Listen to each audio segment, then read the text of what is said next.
একদম মাঝখানে। এখন আমরা ওইখানে চর আছে, ওই চরটায় যাব পিকনিক খেলতে। আর সাথে কিন্তু এই যে বাঙ্গি নিয়ে নিছি, আর পিছনে অনেক জনগণ আছে, দেখানো যাবে না, পরে দেখাবো। তো সাথে থাকেন, পুরো পিকনিকটা এনজয় করবো, সেটা আপনাদের দেখাবো। তো আমি একদম মাথির ভিতরে দাঁড়িয়েছি, এখানে একটু ভিডিও করতে দিয়েছিলাম স্নেহাকে, আর বাকিটা ইতিহাস। তো ফাইনালি আমরা চলে আসলাম এই যে দ্বীপে। এটা হচ্ছে নুনের টেকে অবস্থিত একদম সাইডে। তো এইখানে আমরা এই যে বামুনচরের ফকিনীরা সবাই চলে আসছি। মানে এক একটার ড্রেস আর চেহারার অবস্থা দেখলে বুঝেই যায় যে আমরা বামুনচরের ফকিন্নি। তো আমাদের একদম মোস্ট ইম্পর্টেন্ট হচ্ছে এই যে জোলাবাতিটা। এটা কত দিনের প্ল্যান ছিল আমাদের, যে এইখানে বসে জোলাবাতি খেলবো। আর খাবারগুলো যে কি মজা, মানে মজাদার খাবারগুলো আমার আন্টি রান্না করছে। এখানে চিকেন ছিল, ২-৩ রকমের মাছ ছিল, আর সবচাইতে মজার খাবার ছিল এই মাছের ঝোলটা। মানে এই মাছের ঝোলটা যে কি পরিমাণ মজা ছিল, যারা খাইছি যখন তখন বুঝছি। তো আমি নদীর ঘাটে প্লেট নিয়ে যাচ্ছি, পরে গিয়ে দেখি যে দীপাও আসছে।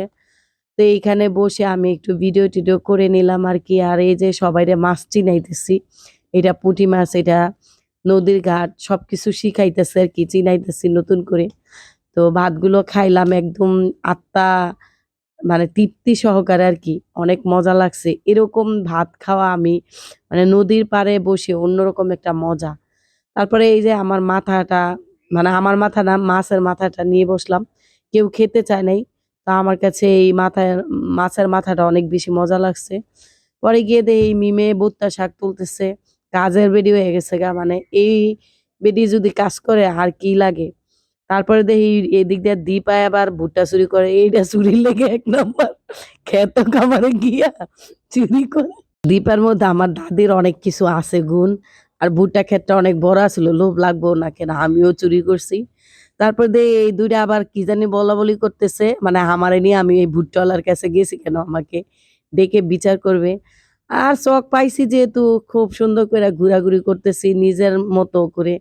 এত ভালো লাগতেছিল কি বলবো, বলার ভাষা নাই। আমি আবারও যাইতে চাই, যদিও মানুষের বাসায় এত ঘন ঘন যাওয়া ঠিক না। তো আমার দেখা দেখি ইলাইনাও দৌড় দিছে, আর এদিক দিয়ে বুলবুলি গাছে উঠতেছে। ওর দেখা দেখে আমিও গাছে উঠলাম। তো গাছে উঠে দেখলাম কি ও কিছু পারতে পারে নাই, আমি এই ফলটা পেরে নিছি। এটা হলো বন্যা আজাইরা ফল। তারপরে সবাই সবার মতো করে বসে পড়েছে এই বাঙ্গিটা খাওয়ার জন্য, কিন্তু বাঙ্গিটা তেমন মজা ছিল না। এইটা একমাত্র স্নেহা আর হচ্ছে ইলাইনার খাবার। কারণ এই বাঙ্গি আমি খাই না, বাল্লা বাঙ্গি ছাড়া। তো ইলাইনা একদম নিয়ে বসছে অনেক মজা করে খাইতে, আর এই ২ টা একদম মানে পুরা বাঙ্গি শেষ করছে। তো বাঙ্গিটা ওদের কাছে অনেক ভালো লাগতেছিল, আমাদের কাছে একদমই ভালো লাগে নাই। কারণ আমরা বাল্লা বাঙ্গি খেয়ে অভ্যাস। তো এখন আমরা অনেক মজা করতেছিলাম, করে এখন আমাদের পিকনিক শেষ হয়ে গেছে। এই যে নৌকা ভাসায় দিব, এই কঠিন কাজটা দিপারে দিছি। তো অনেক বেশি মজা করেছি, অনেক এনজয় করেছি। আন্টিকে অনেক অনেক অনেক বেশি ধন্যবাদ এত সুন্দর একটা দ্বীপে আমাদের জোলাবাতি করানোর জন্য। তো ভালো থাকবেন, সুস্থ থাকবেন, আল্লাহ হাফিজ।